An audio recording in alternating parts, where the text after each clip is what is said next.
画面には男と抱き合う妻に似た女が映っていた。私たち夫婦は地方に住む。結婚12年目、子供はなし。お互い30代後半になり、2人で過ごす時間より、それぞれの趣味に費やす時間が多くなっていました。私は映画が好きで、家に簡単なシアタールームを作って、休みの日はビールを片手に、映画を見て楽しんでいました。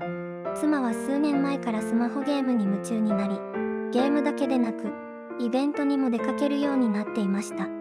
どちらかというとそこまで友人が多くない妻でしたが、このゲームにハマってから多くの人たちとやり取りをしているようでした。私はあまり詳しくないので分かりませんでしたが、SNS でやり取りをしながら一緒にゲームを楽しんでいるようでした。通話をしながらゲームをしているのか、たまに楽しそうにする妻の笑い声が聞こえてきます。生き生きとしている妻に、私は心底良かったと思っていました。この時はまだ中高生をメインターゲットにしているゲームのようでしたが、20代30代の男女もしている人気ゲームで、年に数回、東京や大阪でイベントがありました。大阪ならなんとか日帰りで行ける距離なので、たまに出かけては、SNS で出会った友達と一緒に楽しんでいるようでした。2人の時間は減りましたが、いい息抜きができているのでしょう。たまに過ごす2人の時間は、以前より良くなっている気がしていました。そんなある日、イベントでゲームの声優たちのライブがあるらしく、いつもは日帰りで帰ってきていた妻が、泊まりで行っていいか聞いてきました。次の日は出会った友人たちとお茶をしたりするので、帰りは夜になるかも、とのことでした。別にダメという理由もなく、その日は一人で飲みにでも行こうと快諾しました。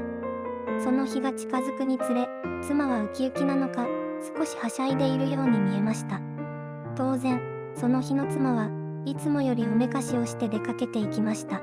久々に一人で過ごす日は少し寂しく感じましたが、時間を気にすることなく飲み歩き、私は私で楽しんで過ごしました。帰ってきた妻は疲れ果てていましたが、気のせいかいつもより綺麗に見えました。それからの日々も友人たちとゲームを楽しむ、いつも通りの妻に見えました。2ヶ月ほど経って、また泊まりでイベントに行きたいという妻。もうイベントがあるのかと思いましたが、せっかく行くのだからゆっくり楽しんでいいよと送り出しました。久々にワンピースを着て、化粧がいつもより派手な気がしましたが、友人たちに合わせているのだろうと思いました。私は今日はシアタールームで酒を飲みながら、あれを見ようかなと、買い出しをしてゆっくり過ごしました。それからも2ヶ月に1度ほど、泊まりで出かけるようになった妻。休みの日は2人で出かけたり、一緒に映画を見て過ごす時間が増えました。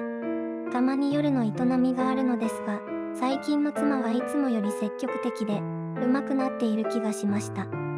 妻のいない夜は寂しくもありますが、2人の生活は充実していると感じていました。服や下着も前より色っぽいものが増えて、この時の私は単純に喜んでいました。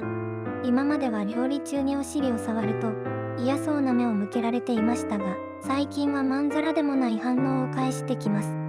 まるで新婚の時のように、心がウキウキしていました。この日も、この前買った花柄のワンピースを着て、妻は泊まりで出かけていきました。私はいつも通り、酒を買い込んで、自慢のシアタールームで映画三昧の休日を過ごしていました。2本目に、若い頃好きだった女優の濡れ場がある、不倫ものの映画を見ていました。やっぱり夫婦生活がうまくいっていないと、不倫に走る人もいるんだな、と思いながら、ふと気になって、SNS を見てみました。以前、妻が楽しそうにしていたので、アカウントを作ってもらって、たまに映画情報などを見ていました。今思うと、なぜ見たのかわかりませんが、私の中の何かが、違和感を感じたのかもしれません。妻が行ったイベントが気になって、どんな感じなのか検索してみたんです。どういうわけか、今日大阪でそのゲームのイベントは何もありませんでした。何かの間違いだろうといろいろな投稿を見てみても、そんな投稿はありませんでした。それどころか、今まで妻が出かけた日も、イベントの投稿がない日がいくつかありました。私が、日にちを勘違いしているのかな、と思っていると、ある投稿に目が留まりました。そこには、前にイベントの後に楽しんだ人妻とまた楽しんできます。と投稿されていました。気になった私は、そのアカウントの過去の投稿を見てみました。すると、定期的に女性と絡み合う動画が投稿されていました。それを見た瞬間、背筋がゾッとし、頭が真っ白になりました。顔にモザイクがありはっきりとはわかりませんが、妻に似ているように見えました。男のものをくわえる女性。